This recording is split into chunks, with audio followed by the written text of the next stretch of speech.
English का syllabus है वो कम है, it is normal syllabus. English basically 3 parts में डिवाइडेड है, रीडिंग, वोकैबुलरी एंड ग्रामर।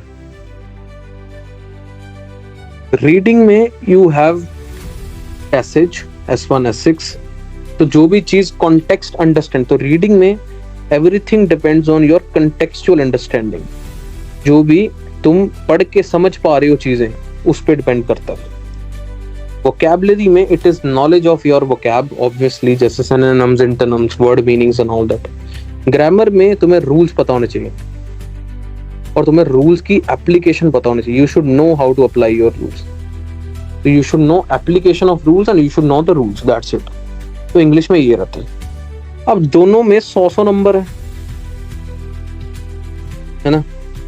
अब 100 प्राप्त करने के लिए तुम्हें सिर्फ रीडिंग, ग्रामर और वोकैबुलरी पे फोकस करना पड़ेगा, और 100 प्राप्त करने के लिए you have to focus on eco, polity, history, geography, current affair, science, bio, chemistry, physics, है ना, ऑल दिस थिंग्स। अब क्या होता है, ह्यूमन साइकोलॉजी अगर मैं थोड़ी देखूं तो क्या होगा, जो भी एग्जाम का सिलेबस बहुत ज्यादा होगा, जो भी एग्जाम हिस्टोरिकली थोड़ी टफर साइड पे होगा, अब लोग उसको प्रिपेयर ज्यादा करेंगे। तो लोग, अगर तुम मार्केट में देखते हो, if you will see the people around you, the aspirants who are preparing, and if you will see, अगर तुम देखोगे कि भाई लोग कैसे तैयारी करवा रहे हैं, कुछ कोचिंग इंस्टीट्यूट कैसे तैयारी करवा रहे हैं, तो they are fear mongering. What is fear mongering? कोई बता सकता है फियर मॉन्गरिंग क्या होता है? What is fear mongering? लोगों में डर बिठाना। लोगों में डर बिठाना, बिल्कुल, बहुत सही बात। अब the people who are running coaching institutes, most of the guys, I'll openly say most of the people, अब वो फियर मॉन्गरिंग कर रहे हैं कि भैया जीएस पढ़ लो नहीं तो फेल हो जाओगे। अब जीएस की हिस्ट्री है कि it is very vast and it is on A tougher side. अब जो भी बंदा जीएस के नाम पे अपना कोर्स बेचता है उसका बिक जाता है, सिंपल सी चीज, क्योंकि पीपल फील फियर कि हाँ भाई ये सही बोल रहा। क्यों? क्योंकि उसके पास रेफरेंस है जीएस की हिस्ट्री की, कि GS is very difficult and ये शुरू से बहुत डिफिकल्ट आई है। तो फियर मॉन्गरिंग से बचो, you have to be beware of the fear mongerer. सीधी बात, जो लोग डर बिठाते हैं कि यार बहुत डिफिकल्ट है, तुम कर लो, ये कर लो, वो कर लो, तुम पहली बात उससे बचो, सिंपल सी चीज ही है, ठीक है। तो ऑब्वियस सी बात है, अब अगर तुम मार्केट में देखोगे, if you will focus on aspirants की, तुम देखोगे भाई एस्पिरेंट्स का क्या ओपिनियन है, तो I will challenge you guys कि 100% ऑफ एस्पिरेंट्स विल से, अगर तुम उनसे ये सवाल पूछोगे कि भाई तेरा क्यों क्लियर नहीं हुआ पिछली बार, 100% विल से यार मेरी ज्योग्राफी नहीं हुई थी, यार मेरी पॉलिटी नहीं हुई थी, यार मुझे नहीं लगता, यार मेरी जीएस में दिक्कत थी, ये वो। People will talk like that. उनको पता ही नहीं, क्योंकि दे आर इग्नोरिंग इंग्लिश। क्या है उनके लिए? इंग्लिश इज जस्ट कि रूल्स पढ़ लो और प्रैक्टिस कर लो, बात खत्म, इंग्लिश हो गई। और अगर इंग्लिश में 60 नंबर आ गए तो you are fine, that's it, तुम्हारे ठीक है number. But is it all right? No, बिल्कुल भी नहीं। अब एक स्मार्ट एस्पिरेंट क्या, तो फियर मॉन्गरिंग से बचो, इस जीएस के भूत को निकालो थोड़ा सा। मैं एक जीएस वाला बंदा हूँ सीरियसली, बट मैं स्टिल बोल रहा हूँ, मेरी मास्टर्स भी इसी में है, मैंने नेट भी इसी में क्लियर करा है, बट स्टिल मैं तुम्हें सही मुंह पे बोल रहा हूँ कि जीएस के नाम पे फियर मॉन्गरिंग हो रही है, सिंपल सी चीज। तो इस फियर मॉन्गरिंग से बचो, यू शुड बी अवेयर। अब एक स्मार्ट एस्पिरेंट रिटर्न कैसे क्लियर करता है? एक स्मार्ट एस्पिरेंट, तो एक let's assume you are a smart aspirant. अब स्मार्ट एस्पिरेंट रिटर्न कैसे क्लियर करता है? वो अपने वक्त को 30% और 70% पे डिवाइड करेगा। Okay, every day he will divide और शी विल डिवाइड। अब कोई फेमिनिस्ट तो नहीं है इधर, मेरे को पकड़ लो तुम, सर ही कैसे बोला? तो ही और she will divide the day into 2 parts, 30%, 70%।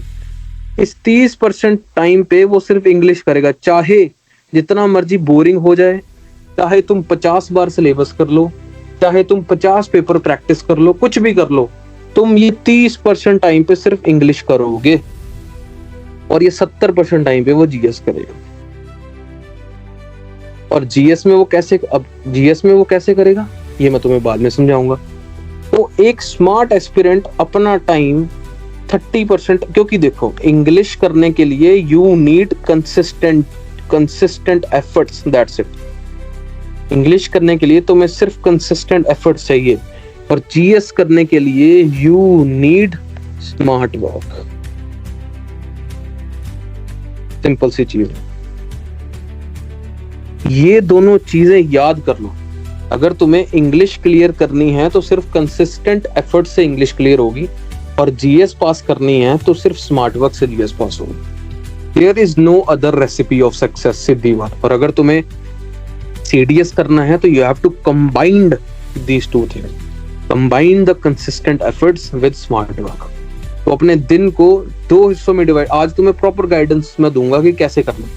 2 हिस्सों में अपने दिन को डिवाइड करो, 30% of the time give it to English, 70% of time give to GS. Let's assume you are studying for 5 hours a day, self study. अब 1.5 घंटा इसमें English पढ़ोगे, 3.5 घंटे इसमें जीएस पढ़ोगे। सिंपल सी चीज, ठीक है। मैं तो तुम्हें यही रिकमेंड करूंगा कि सेल्फ स्टडी तुम्हारी 5 घंटे होनी चाहिए बस। और अगर 8 कर सकते हो तो 8 कर लो, कोई बात नहीं।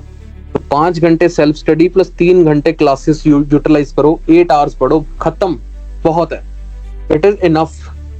5 घंटे study with proper focus is better than a 10 hour study जिसमें फोकस ना हो।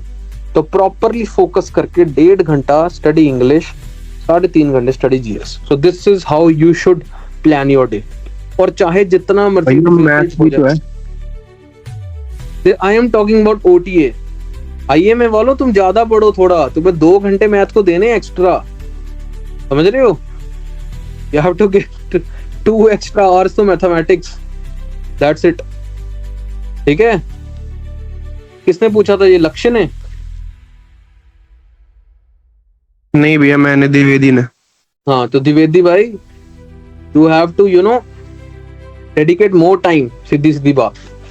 अब मैथ वाले, अगर इफ मैथ वाले बंदे जिनकी जीएस नहीं अच्छी, तो वो ये 3.5 घंटे की जगह यहाँ पे 2.5 घंटे दो, ठीक है, और मैथ को 2 एंड 6 hours स्टडी करो, 6 घंटे ऐसे, ठीक है।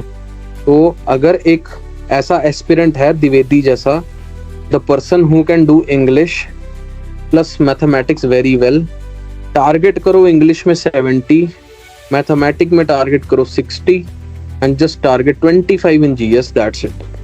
तो you will make it will be 155, that's it. बहुत अच्छे मार्क्स है, सिंपल सी चीज। तो जस्ट 25 नंबर टारगेट करने हैं, और उन 25 नंबर के लिए I will recommend you smart work, और मैं तुम्हें करवाऊंगा भी स्मार्ट वर्क, सिंपल सी चीज, ठीक है। तो this is a personalised thing, ठीक है। तो there will be 3 types of people. एक बंदा ऐसा है जिसकी इंग्लिश जो है वो बहुत वीक है, जीएस ठीक है, कर लेगा, ठीक है। एक बंदा ऐसा है जिसकी इंग्लिश बहुत बढ़िया है, जीएस बहुत कमजोर है। एक बंदा ऐसा है जिसकी मैथ बड़ी अच्छी है, बाकी दोनों सब्जेक्ट कमजोर हैं। तो अपने हिसाब से इन चीजों को करो। जो भी सब्जेक्ट तुम्हारा स्ट्रांग है ना, उसको पुश करो, और उसको इतना ज्यादा पुश कर लो कि तुम्हारी वीकनेस ढक जाए। और जो भी सब्जेक्ट तुम्हारा वीक है उसको सिर्फ कट ऑफ के ऊपर ले आओ, दैट्स इट। और उसको उतना ही पढ़ो कि तुम कट ऑफ क्लियर कर लो, समझ रहे हो? तो ये बात अपने दिमाग में घुसा लो कि मुझे अपनी वीकनेस को एक्सेप्ट करना है। If you are accepting your weakness then you are not weak, you are strong. ये सिंपल सी चीज है। जो बंदा अपनी वीकनेस को एक्सेप्ट कर रहा है वो वीक नहीं है, वो स्ट्रांग आदमी है, कि उसके पास इतना जिगरा है कि वो खुले में बोल रहा है कि हाँ यार सर मेरा मैथ वीक है। कोई बात नहीं, वीक है तो क्या हुआ? तो अपनी स्ट्रेंथ को इतना ज्यादा पुश कर लो कि तुम्हारी वीकनेस जो है वो ढक जाए, और अपनी वीकनेस को इतना ही कर लो कि तुम्हारी कट ऑफ क्लियर हो जाए। बस ये तुम्हारी स्ट्रेटजी रहेगी, सिंपल सी चीज।